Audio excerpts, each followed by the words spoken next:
आदाब, नमस्कार। मैं हूं इदरीस जेके और आप देख रहे हैं हमारा ऑनलाइन यूट्यूब चैनल।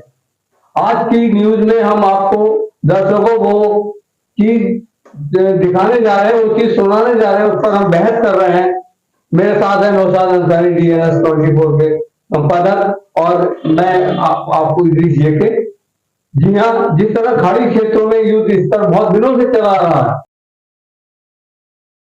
उसी का संकेत है खाड़ी देशों की लड़ाई। इसमें ऊपर वाला अगर किसी को ज्यादा ताकत देता है तो इसका मतलब ये तो नहीं कि ताकत के बलबूते पर किसी को किसी पब्लिक मार दे, कोई भी कर दे। एक ऐसा फिलिस्तीन जिस पर ये इजराइली हमले किए, अभी फिलिस्तीन ने जरा सा इस पे बर्दाश्त न करते हुए थोड़ा सा गुस्सा किया और इजराइल पर हमला कर दिया। इस संबंध में आप क्या कहना चाहेंगे? सर, जैसे कि हम देखते हैं इजराइल और फलस्तीन ये लगभग 70-80 सालों से चला रहा है। वर्ल्ड वॉर 2 के टाइम जब हिटलर ने उनको निकाला, जो कि उसकी भी गलत बात थी। किसी भी धार्मिक आधार पर आप किसी पे जुल्म बर्दत नहीं कर सकते। तो जब उन्होंने निकालेगा तो उस टाइम जो पेनिसुला जो था, ब्रिटेन उसका जो है एम्पायर, ब्रिटेन एम्पायर वो आता है, ये सब जो इराक का था सब ब्रिटेन एम्पायर मारता था। तो उन्होंने कहा कि यार उनके लिए ब्रिटेन में जिम्मेदारी दी गई कि इनको बसाया जाए, कहाँ बसाया जाए। तो फलस्तीन जो एक देश था उसमें उनका काम थोड़ा सा हिस्सा तुम्हें देते हैं, अपना यहाँ पे तुम आबाद हो जाओ।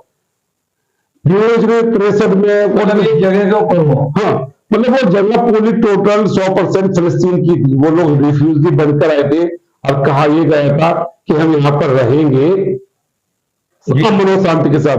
उन्होंने भी अरबियों को भी ये लगा कि यार लोग 27वें वर्ल्ड वॉर 2 के टाइम जो है हिटलर ने काफी जुल्म बरकत की थी कि यार लोग 27वें हमारे साथ लोग प्यार से रहेंगे। लेकिन धीरे धीरे क्या हुआ, दो जंगें हो चुकी सर पहले भी। आए दिन देखते कि अब जैसे मैं आज वीडियो देख रहा था, जैसे हमारे जो आज देश का जो स्टैंड है वो इजराइल के साथ खड़ा है। और पहली बात तो यह कि देश की एक रणनीति होती है किसके साथ खड़ा होना है। तो अटल बिहारी वाजपेयी जी बोल रहे थे स्वर्गीय अटल बिहारी वाजपेयी जो बीजेपी के संस्थापक है, वो कह रहे थे कि साहब मतलब इजराइल ने यहाँ पे कब्जा किया है उससे। तो जो मैं कह रहा था आपसे, अटल बिहारी वाजपेयी जी ने स्वयं उनका एक इंटरव्यू है, उन्होंने कहा कि उनको उनका हिस्सा छोड़ना चाहिए फलस्तीन जो अरबों का। लेकिन क्या हुआ, यहां तक कि हमारे देश में फलस्तीन डे तक मनाया जाता था, एक वक्त वो था। क्योंकि इंसानियत का तकाजा ये है कि जो भी इनोसेंट है, मासूम है, अगर वो इसके साथ कोई जुल्म बरकत करता है, हमें इसके साथ इंसानियत तक खड़ा होना चाहिए। बोलिए सर। अभी आपने कहा था कि हमारे जो ये प्राइम मिनिस्टर थे अटल बिहारी वाजपेयी जी, उस भाजपा के शासनकाल में और अब जब वो नहीं है, कितना बड़ा फर्क हो गया? फर्क ये है कि मेरी बात सुनो सर, ये मैं हर किसी से कहता हूँ, अंतर क्यों हुआ? हर किसी से भी कहता हूँ इस बात को कि जाति आधार पर तुम किसी से बेमतलब वजह दुश्मनी रखोगे, कोई मतलब नहीं बनता। अगर मैं समझता हूँ कि आप इंसान होने के बावजूद भी इंसान नहीं हो, सांप हो सकते, बिच्छू हो सकते। इंसान का मतलब है प्यार करना। जब मैं आपने बात कही तो मैं आपने बात उनका भाषण सुना था जब अटल बिहारी पटेल पे उनको अपना समर्थन रखना था, अब एक वोट से उनकी सरकार गिर गई जी, आपको याद होगा। उन्होंने कहा था कि मैं चाहता मैं भी खरीद सकता था, एक वोट कोई बड़ी बात नहीं थी। अटल बिहारी वाजपेयी जी एक वोट खरीद सकते थे, लेकिन उन्होंने कहा कि ऐसी सरकार को चीमटे से भी छूना मैं पसंद नहीं करता। तो इतनी नैतिकता थी उनके अंदर, जो संस्थापक सदस्य बीजेपी के है, जिन्होंने बीजेपी को बनाया है। ये क्या कभी उन्होंने इस तरह का, अटल बिहारी वाजपेयी ने कोई ऐसी किसी तरह का वो नहीं किया कि उसमें धर्मांतरण हो या किसी तरह का कोई हिंदू मुस्लिम का इस तरह का मामला हो कि उसको बढ़ा के जो है आज भी वो शब्द मुझे याद है कि अटल बिहारी वाजपेयी जी ने दामोदर मोदी जी को कहा था कि आपने सत्य वचन नहीं निभाया, अपना धर्म नहीं निभाया। जब वो उनका सारा 2002 के दंगे के लिए था कि जो जिस तरह से राजनीतिक धर्म निभाना चाहिए था वो निभाने में नाकामयाब रहे। तो हम जो बात करें फिलिस्तीन की, आए दिन देखते कि देखो इजराइल जो है वो एक बहुत पावरफुल कंट्री है, उनके पास बहुत सारे एमिनेशन, बहुत सारे हथियार है। वो आए दिन देखते कि जुल्म बरकत करते हैं, जिसको उठाया उसको जहां मर्जी चाहे प्लेन उड़ाया और बम गिरा दिए, ये गलत है। और इसके जिम्मेदार अरब कंट्रीज भी हैं जो। अच्छा, फिलिस्तीन को गुस्सा किस बात पर आया और उसने क्या किया? देखो ये आग जिसे कहते हैं तो ज्वालामुखी होता है, ज्वालामुखी वो अंदर अंदर अंदर लावा उसका पलटा रहता है। जब वो फटता है तो पूरे एरिया को लेके मतलब बहुत नुकसान पहुंचाता है। तो जो हमारा जो संगठन है और जो वहां की जो डेडिकेटर है, मतलब वो अपने अस्तित्व को बचा रहे। देखो ये हर आदमी की के तो बनता है कि वो अपने मैं भी अगर मुझ पर अस्तित्व को बात आई, हमारे देश को अस्तित्व बात आती तो अपनी जान लगा देंगे अपने देश को बचाने के लिए। तो वो अपने अस्तित्व को, वहां पर इसराइल बसा, उसके बाद 20% हिस्सा था उस एरिया का, इसराइल के पास। आज 75 जो हिस्सा था फिलिस्तीन का था, फलस्तीन का था। जैसे अगर हम मुस्तबाद में रहते हैं, कोई मासूम मजबूर आ जाए जुल्म बर्बाद करने वाला, हम कहें कि यार ये 2-4 गली पड़ी है, खाली पड़ी है, यहाँ पे तुम बस जाओ, आराम से घाटी के साथ में रहेंगे। लेकिन उन्हें धीरे धीरे अपना रंग दिखाना शुरू कर दिया इसराइल ने। आज 75% हिस्से पे इसराइल का कब्जा है और मात्र 25% हिस्सा ही फिलिस्तीन के पास बचा। और बल्कि मैं तो कहूँ जो OIC के जो सदस्य अपने आप को मुस्लिम कंट्री कहते हैं, अच्छा मेरी बात सुनिए, मस्जिद अक्सा है, उसका एक बहुत बड़ा महत्व हमारे इस्लाम में, मस्जिद अक्सा का बहुत बड़ा महत्व है, तो उसे वो छोड़कर नहीं देते। अब जब वो यहूदी हैं, उन्हें मस्जिद से कोई लेना देना नहीं है, तो वो उसको आजाद को नहीं कर देते, मस्जिद को भी कब्जा हुए हैं। हाँ,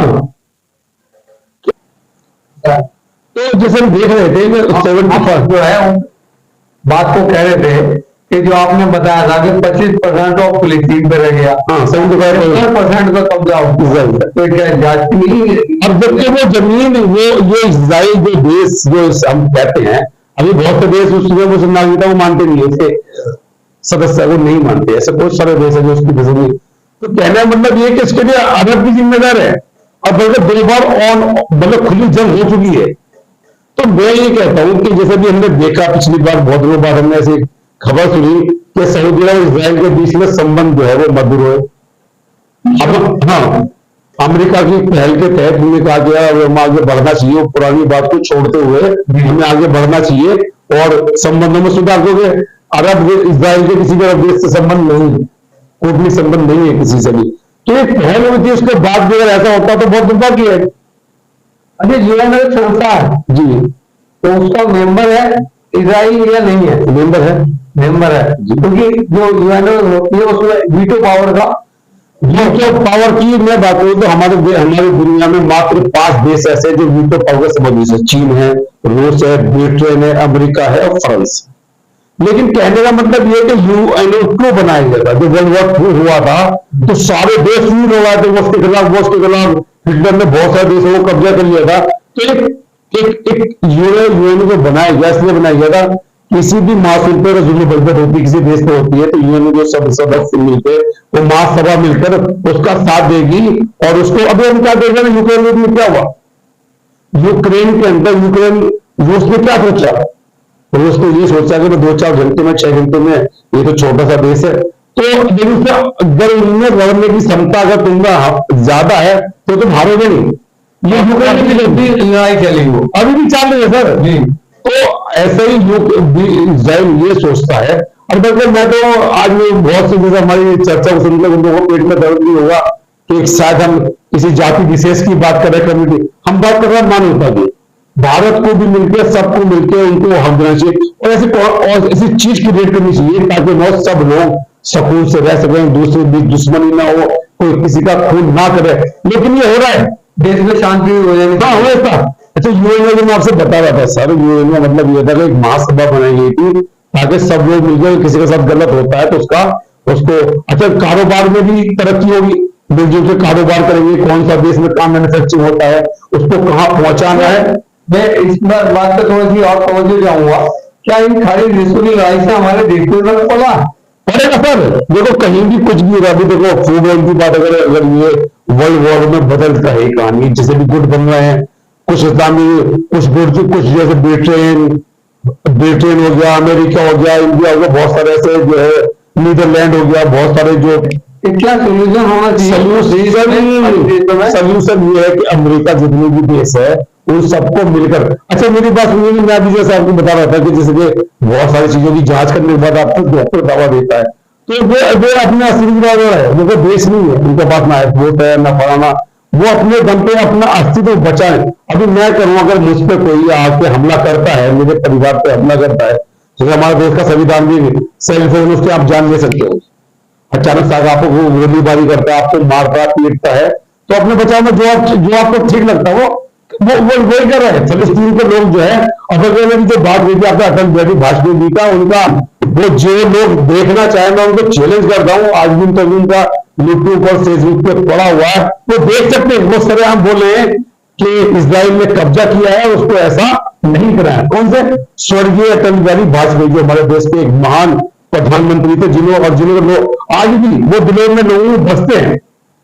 अगर कोई कट्टर मुसलमान भी था, वो बीजेपी से भले वो नफरत करता हो थोड़ी बहुत, लेकिन अटल बिहारी वाजपेयी से वो मोहब्बत करता था, क्योंकि वो खुले मन के आदमी थे। दूसरी बात, कभी जो होता है, कभी कभी हमेशा खुले मन का ही होता है। वो आज भी देश के कवियों की शान है, वो उन्हें अपना आदर्श, आज भी बहुत सारे ऐसे कवि है जो अटल बिहारी वाजपेयी जी को अपना आदर्श आज भी मानते, क्योंकि वो जो बात करते थे खुले मन से करते थे। जी। अब जिस तरह से आप नौशाद भाई ने बताया कि हम जो है इस जो युद्ध हो रहा है खाड़ी देशों में, उसकी हम निंदा करते हैं। निंदा के बारे में बताया आपने, नहीं निंदा क्यों करते हैं ये बताया। निंदा इसलिए करते हैं कि इंसान का जो जीवन है वो बहुमूल्य है जी। किसी को कोई हक नहीं किसी की जान लेने का, चाहे वो कितना ही ताकतवर हो। लेकिन मैंने आपसे कहा कि जो आदमी सुलग रहा है, जो वाई दिन किसी को जिसे हम देखते हैं हमारे समाज से कुछ गुंडे बदमाश या डिक्टेटर बनते हैं, रॉबिन हुड जैसे आपने रॉबिन हुड की जो थ्योरी आपने सुनी होगी कि दुनिया का सताया हुआ रॉबिन हुड वही मदद करता है, जुल्म के खिलाफ लड़ता है। तो ऐसे अगर जो किसी पर जुल्म होता रहेगा तो वो कभी ना कभी तो रण करेगा ही, लड़ने की कोशिश करेगा। लेकिन मैं भी कह रहा हूँ ये जंग तो हमें अभी से दोनों को मिलकर हमास को भी और इसराइल को रोक देना चाहिए, और बिल्कुल सही तरीके से जो हमारी राष्ट्रीय महासभा है और भी जो OIC के जो देश है उनको मिलकर तय करना चाहिए। अब मैं कहता हूं कि उसे इजराइल को मस्जिद अक्सा को छोड़ देना चाहिए, उसको अपना हक छोड़ देना चाहिए। और आपने अभी तक हमारी नौशाद भाई जी और हमारी बातचीत हुई और हमने इस पर बहस की कि खाड़ी देशों में विराम हो जाना चाहिए और ये वर्ल्ड के जो संकेत है ये दूर हो जाने चाहिए। देखते रहे हमारा ऑनलाइन यूट्यूब चैनल। धन्यवाद। हमारे चैनल में आपका स्वागत है, कृपया लाइक व सब्सक्राइब